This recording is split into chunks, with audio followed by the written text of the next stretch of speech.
The town of Columbus Junction is quite familiar with the challenges of helping non-English speakers become part of a community. Last year, the number of Hispanic students in its small school district surpassed the number of Anglo students. But thanks in part to a dedicated group of educators, many Latino students in Columbus Junction are making a successful transition to their newfound home.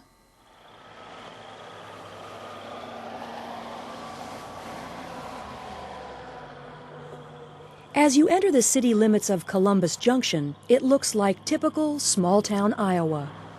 But as you turn onto Main Street, it looks more like small-town Mexico. Columbus Junction is a unique community where the Hispanic population makes up nearly 40% of its 2,000 residents. Nearly all of the Hispanic families moved here from either Mexico and Central America or Texas and California to take jobs at Tyson's Louisa County pork plant. Tyson acquired the former IBP plant in 2001 and now employs 1,300 people from the area, making it the county's largest employer. Approximately 75% of the workers are Hispanic and typically earn between $9 and $12 an hour. As a result, Latinos now make up the majority population in the Columbus Junction School District. Araceli Vasquez and Maria Gomez are a couple of high school students whose families moved here from neighboring states in Mexico. Araceli came from Josefino de Allende, Jalisco, 2.5 years ago, and Maria moved from Juventino Rosas in the state of Guanajuato just 18 months ago. When they arrived in Columbus Junction, after making the 2,000-mile journey, they spoke almost no English and were faced with the challenge of adapting to school in a new country, with new rules and a new language.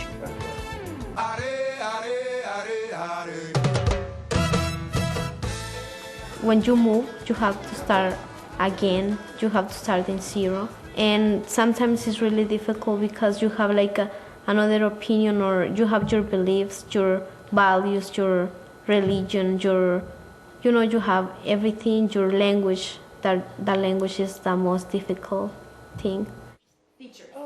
I wanted to study here in the United States, and sometimes you have more opportunities here to continue studying, and so that was kind of the decision that I was okay, let's do it. But it was horrible because I have my little sister and they love me and I love them, so it was so hard to live in Mexico. Araceli and Maria are on the honor roll, members of the National Honor Society, and participate in several extracurricular activities. They are on target to be the first members of their families to graduate from high school.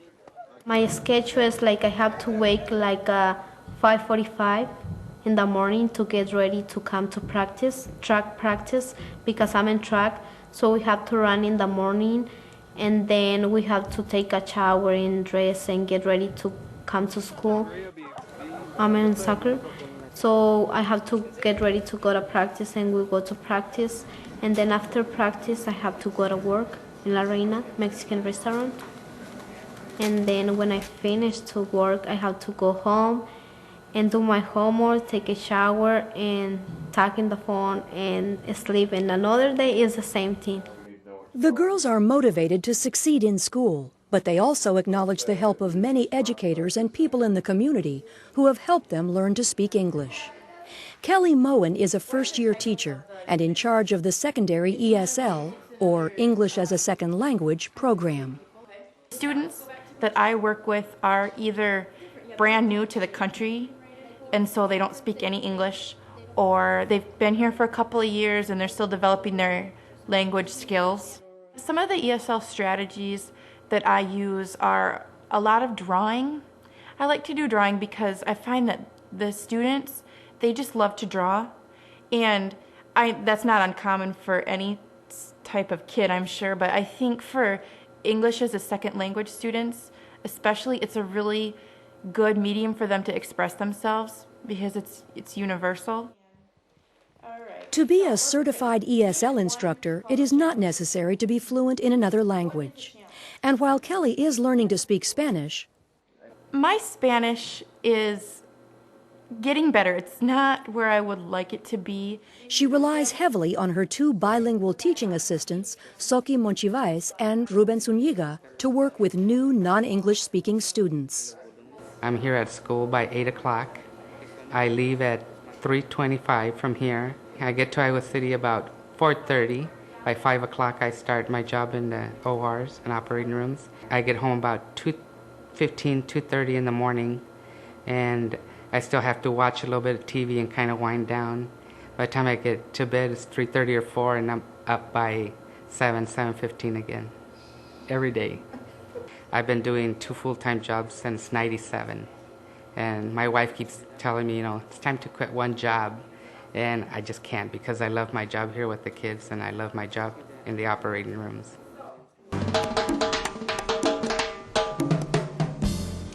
Senior High Principal John Lawrence acknowledges the unique educational challenges presented by the predominantly Hispanic student population. This is the first year that district-wide there are more Latino students than Anglo students. So technically the Anglo students now are the minority student in the district.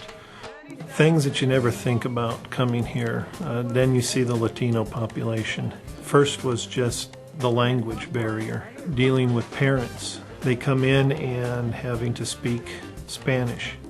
As you're sitting in a parent meeting with a student and a parent, you have to talk so long, let the interpreter, the translator do their work, and then listen for the response. One of the things I learned is that while you're doing that, it's so easy to talk to, like if Ruben's translating, it's easy to talk to Ruben and not talk to the parent, and that's insulting to the parent. You would want the principal to talk directly to you, and to learn that. In 2002, the Iowa English Language Reaffirmation Act established English as the official language of all state government proceedings and documents. As far as people wanting Iowa to have an official language, I'm truly bothered by that. I think that by doing that, we send a strong message that Iowa is unwelcoming to people of diversity. The people who do not speak English in this community know clearly what language is the language that you need to know to get ahead.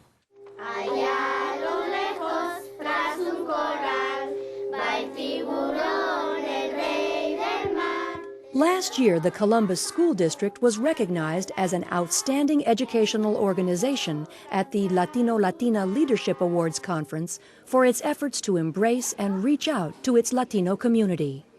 I think Columbus Junction would be a nice example of some community that was beginning to have an influx of a different culture, beginning to have diversity, to come and see what kind of scaffolding is needed in a community so that the people can have success.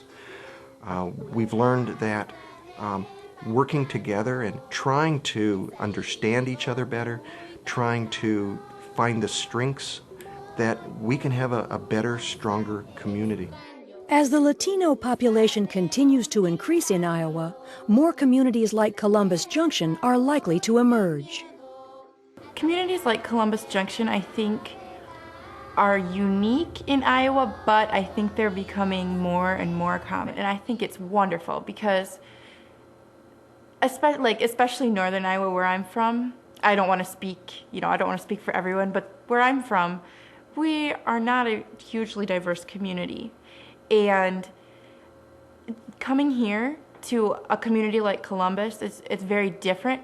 But I think it's so great because it's a treasure.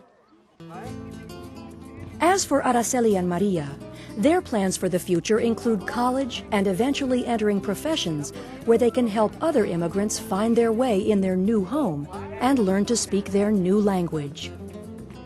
First, I want to finish high school with the best grades, and then I want to go to UNI, University of Northern Iowa, which is located in Cedar Falls. And I plan to one day be a social worker, and I want to get my double major, my major in psychology and my minor in Spanish. and then I want to get my doctorate degree. I want to keep studying, and my plans are to go to college and to do something good with my life. Do or be somebody who is going to be able to help other people. That's like my thing since I was a girl, 5 years old.